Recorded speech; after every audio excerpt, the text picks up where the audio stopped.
Welcome back my YouTube channel Deepika Jahangir blog.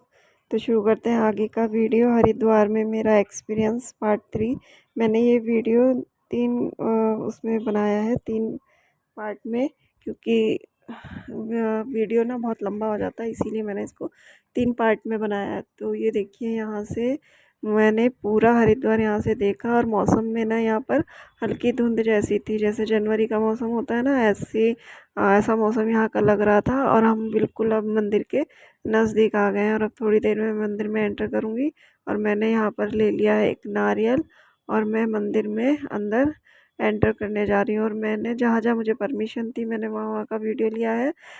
बाकी जगह का वीडियो, जहाँ भीड़ थी या परमिशन नहीं थी, मैंने वहाँ वीडियो नहीं बनाया है। तो मैंने जितना बस दिखा सकती थी दिखाया है। तो सबसे पहले मैं, ये है वैष्णो माता का, मनसा माता के दर्शन करने के बाद में पीछे के साइड, मंदिर के पीछे वैष्णो माता का यहाँ पर मंदिर था। और ये परिक्रमा मार्ग में सभी 9 देवियाँ की मूर्तियाँ बनी हुई थी। उनके परिक्रमा मार्ग में ही उनके दर्शन हो रहे थे सभी माताओं के। तो सबसे पहले माता के दर्शन किए, और फिर उसके बाद सभी 9 देवियों की परिक्रमा लगाई। तो ये है कुष्मांडा, कालरात्रि, महागौरी, सिद्धिदात्री। ये कालरात्रि है, महागौरी है, सिद्धिदात्री है।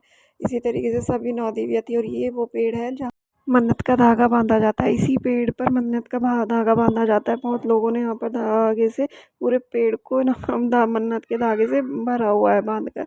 और जब मनोकामना आपकी पूरी हो जाती है, तो आपको ये धागा खोलने के लिए वापस यहाँ आना पड़ता है, और किसी भी एक धागे को खोल देना होता है।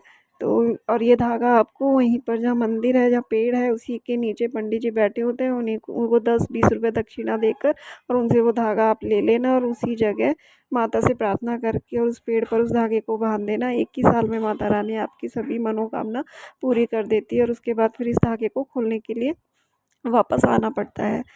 और यहाँ पर मेरे बाल ना, बारिश हुई थी यहाँ पर बहुत तेज। हमने जो गंगा आरती देखी थी ना, उससे पहले तो भीग गए थे, तो बाल में गीले हो गए थे, तो उन्हें सुखा रही थी। और ये है संजीवनी बूटी का पेड़। कच्ची मिट्टी में लगाने पे बहुत बड़ा हो जाता है, लेकिन अभी इन्होंने छोटे गमले में लगा कर दिखाया है। तो ये छोटा छोटा सा, जब इसे कच्ची मिट्टी में लगाएंगे तो ये बहुत बड़ा हो जाता है। और वहाँ से आने के बाद में हमने यहाँ पर खाई ये पत्तल वाली, ये पत्ते वाली जो कचौड़ी होती है ना, वो। और ये कचौड़ी ना बहुत टेस्टी कचौड़ी थी। और उसके बाद में, कचौड़ी खाने के बाद में, हम वापस घर की तरफ आ रहे थे, घर की तरफ रवाना हो रहे थे वापसी के लिए। तो यहाँ पर ना बहुत भीड़ हो गई थी। 9, 9:30 बजे का टाइम इस समय हो रहा है, और इस समय बहुत ज़्यादा भीड़ थी। जब हम गए थे ऊपर चढ़ाई के लिए, तो इतनी भीड़ नहीं थी। और जब वापस आए तो बहुत ज़्यादा यहाँ पर भीड़ हो गई थी, क्योंकि कांवड़िया भी थे इस वक्त में, वो भी आ गए थे, तो उनकी भी भीड़ थी। और दर्शनार्थियों की भी, श्रद्धालुओं की भी बहुत भीड़ यहाँ पर हो गई थी। और ये देखिए, मैं आपको जाते जाते एक बार और गंगा माता के दर्शन करा देती हूँ। ये देखिए कितना तेज बहाव यहाँ का गंगा माता का है। तो बहुत सुंदर गंगा माँ यहाँ पर लग रही थी। मेरा तो बार बार यहाँ पे खड़े होकर बस देखने का ही मन कर रहा था गंगा माँ को। मेरा जाने का ही मन नहीं हो रहा था यहाँ पर। बहुत सुंदर यहाँ पर लगता है, अच्छा लग रहा था, बहुत अच्छा लग रहा था, क्योंकि मौसम भी ना बहुत ठंडा हो गया था। गर्मी नहीं थी, बारिश होने से ना मौसम में ठंडक हो गई थी, तो बहुत अच्छा लग रहा था यहाँ पर। और यहाँ पर थोड़ी देर में ये देखिए कावड़ियाओं की भीड़ भी है। ये कावड़ लेकर ये सभी लोग यहाँ पर जा रहे हैं। ये सभी कावड़िया है, जो डाक कावड़ होती है ना, वो लेकर जा रहे हैं। तो ये 15-20 लड़कों की ये टीम होती है। और ये यहाँ से जल ले जाकर, जहाँ से भी आए हैं, वहाँ ले जाकर, उस जिस मंदिर से ये आए थे, जिस जगह पर इनका स्थान है, घर है, वहाँ पर जो पास में इनका जो शिवलिंग है घर के पास, वहाँ पर ये गंगा जल को से महादेव जी का अभिषेक करेंगे। और हमें है ना, आधे रास्ते में यहाँ पर बारिश होती मिली है। देखो थोड़ा थोड़ा, ये देख रहे हैं, रोड पूरा गीला हुआ है। तो यहाँ पर ना हमें बीच बीच में बारिश भी मिल रही थी। और इतनी ठंडी हवा यहाँ पर चल रही थी। मतलब मेरी ये जो यात्रा थी ना हरिद्वार की, वो बहुत सफल रही। और मनसा माता के यहाँ जाने का भी कोई विचार नहीं था, कोई सलाह नहीं थी। बस वहाँ पर स्नान करने के बाद में अचानक ही प्रोग्राम बना, और माता ने डोर खींची और हम चले गए। और नीलकंठ जाने का भी मन था, लेकिन थकान को, रात भर सोए नहीं थे हम, बहुत ज़्यादा ना थक चुके थे। तो अब घर जाकर रेस्ट करने का मन था, तो हमने नीलकंठ नहीं गए, वापसी मनसा माता के दर्शन करके और वापसी घर के लिए निकल गए थे।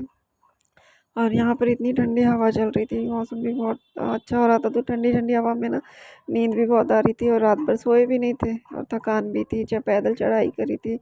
तो और कल पूरा दिन सफ़र भी किया था, जाते समय भी सफ़र किया था, तो हम ना बहुत थक गए थे, तो अब और कहीं जाने की हिम्मत बची नहीं थी, तो हम वापस घर की तरफ जा रहे हैं। तो रास्ते में ना हमें यहाँ पर बहुत बारिश मिली हुई थी, और जैसे ही घर के नज़दीक पहुँचे थे तो इतनी गर्मी, उमस, धूप, सब कुछ हो गया था। और ये रास्ते में हमें ना बहुत सारे कावड़िया कावड़ ले जाते हुए मिले थे। अब जो पूर्णिमा से पहले जो वो आएगी ना शिवरात्रि, त्रयोदशी जिसे बोलते हैं, उसे उसे शिवरात्रि भी बोला जाता है। और त्रयोदशी तिथि होती है, उस दिन ये जल महादेव जी को चढ़ाया जाएगा, उनका अभिषेक किया जाएगा। तो जितने भी कांवड़िया हैं इनको त्रयोदशी तक वो रक्षाबंधन से 2 दिन पहले तक वहाँ पहुँचकर और महादेव जी का अभिषेक करना है। और इस बार की यात्रा मेरी बहुत सफल रही, और मुझे एक नई चीज़ पता चली कि वहाँ पर मनसा माता की 2 देवियाँ हैं, एक मनसा माँ और दूसरी चामुंडा माता। पहले जब मैं फर्स्ट टाइम गई थी तो मुझे पता ही नहीं था कि वहाँ 2 देवियों का स्थान है, और पिछली बार तो मुझे दोनों ही देवियों के दर्शन नहीं हुए थे, मनसा माता के भी दर्शन नहीं हुए थे और चामुंडा माँ के भी दर्शन नहीं हुए थे। किसको मालूम था कि वहाँ 2 देवियों का स्थान है, मुझे प्लीज़ कमेंट करके बताइए, क्योंकि मुझे ये चीज़ पहली बार पता चली, और धागा कहाँ बांधा जाता है वो भी मुझे पहली बार पता चला। तो आपको मेरा वीडियो कैसा